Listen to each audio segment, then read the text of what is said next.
نن راځو مونږه څنګه کولی شو د ویډیو بعضې پارټس مونږه بلر کړو. فرض مثال یو ویډیو مونږه ریکارډ کړې ده، کوم درس دی شاګردانو لپاره. په هغه ویډیو کې دننه سکرین ریکارډینګ کې زمونږ پرسنل انفارمیشن دی. مونږ نه غواړو چې دا خلکو سره شیر شي.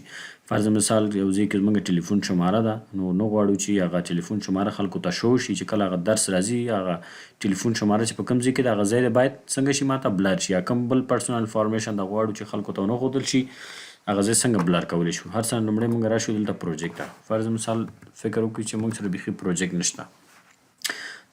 امپورټ میډیا فایل ډبل کلیک به وکړو. په دې ځای کې فرض مثال دغه ویډیو زه راولم، نو په دې ویډیو کې بعضې پارټس دي زه غواړم چې څنګه کړم هغه پارټس دې بلر شي ماته. نو دې ځای کې دا به راوړم، دلته په سیکوینس کې به واچوم. دې ځای کې کوم برخه زه غواړم چې بلر یې کړم. فرض مثال دا برخه زه غواړم چې بلر یې کړم. لومړی د اضافي پارټس زه لرې کوم او یوازې همدا پلی ده. دغه څنګه کوم دا پرېږدم، دا به ډیلیټ کړو، دا به ډیلیټ کړو او دا به لږ زوم به یې کړمه. زوم به یې کړو. اوس غواړم چې ویډیو دغه برخه هم لږ زوم شي. ایف کنټرول ویډیو باندې کلیک کوئ، د سکیل به لږ غټ به یې کوئ. اوس دا برخه زه څنګه کوم، دا برخه غواړم چې بلر شي. نو دلته د افیکټ ته به راشي، دلته به ولیکئ بلر، دلته به پیدا کوئ تاسې ګاشین بلر. نو دا ګاشین بلر دی، په دې باندې زه کلیک کوم، په دې ویډیو باندې څنګه کوم، ویډیو باندې اپلای کوم. چې اپلای مې کړو بیا دلته راځم، همدا ګاشین بلر دلته زه پیدا کوم چې دا ګاشین بلر په کوم ځای کې دی. اوس راغلم دا ګاشن بلر دلته په کوم ځای کې دی، په دغه برخه کې دی. دغه برخه کې څنګه دی، دا ټول زه ټایمر زون کوم، دا مون کوم، دا مون کوم، راځم دا مون کوم، دا مون کوم. خیر که دا اون هم نه کوي، دا پروا نه کوي، خو دلته راځو دا ګاشن بلر. ګاشن بلر کې دلته په دایروي شکل باندې چې دا چې کوم ځای کې دا دایره رسم کړو، نو هماغه ځای به څنګه شي بلر شي. دا ریکټنګل ده، دې باندې هم کولی شو چې کوم ځای کې دا رسم کړو هماغه ځای څنګه شي بلر شي. خو دا کسټم طریقه به یې دا ښیي. دې باندې به زه کلک کړم او دا برخه څنګه کوم، دا برخه زه غواړم چې بلر شي.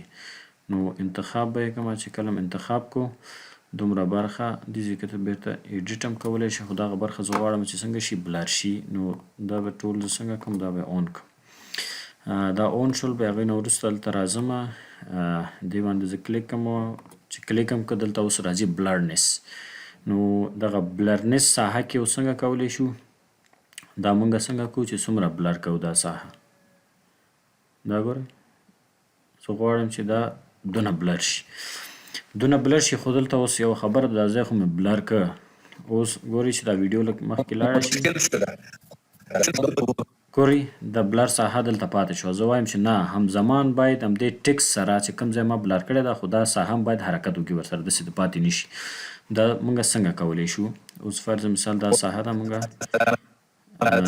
دا ساحه مونږ څنګه کوو. اوس همهغې سره باید همزمان حرکت وکړي. دلته به راشم، دې باندې به کلیک وکړم او چې کلیک هم که ګوره دا ساحه دې ځای کې لرې شوه، په دې ماسک باندې بیا کلیک کوئ، دا راځي خپله.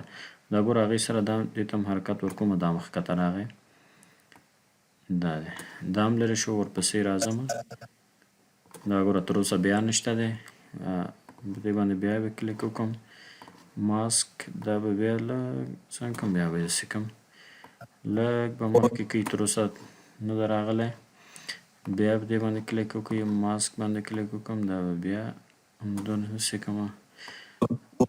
اوس ګوره دا ګوره داسې راغی او بیا به دې باندې کلیک وکړم، ماسک باندې کلیک وکړئ، دا ګوره همزمان به دې ته هم حرکت ورکوئ. دا ګوره دومره راغی. او زه غواړم چې بیا دې باندې کلیک وکړم، ماسک باندې کلیک وکړئ،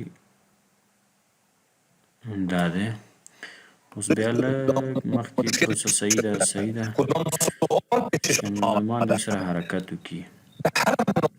دا ګوره لږ ښکته راغی. دې ځای کې بیا داسې دې ځای کې کلیک وکړئ، ماسک باندې کلیک وکړئ، دې سره څنګه کوئ، برابر یې کوئ. نه دی برابر شوی، دا دی برابر شو.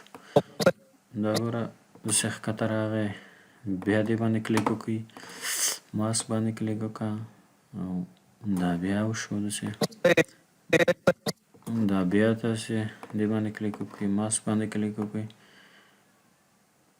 بیا وشو. او لږ مخکې دې باندې چې څومره دقیق کار وکړئ هماغسې ډېر ښه راځي. داسې او بیا لږ مخکې او بیا دې باندې کلیک کوئ ماسک باندې کلیک وکړئ دا ورسره همزمان دا څو ګوري چې ډېر په دقیق ډول بروبری کدام مشکل شده کدام سوال پیشش آمده در هر نقطه امازون چه در شاپیفای دا طریقه ده ډېره اسانه طریقه یعنې تاسو به غواړئ چې په دقیق ډول کار وکړئ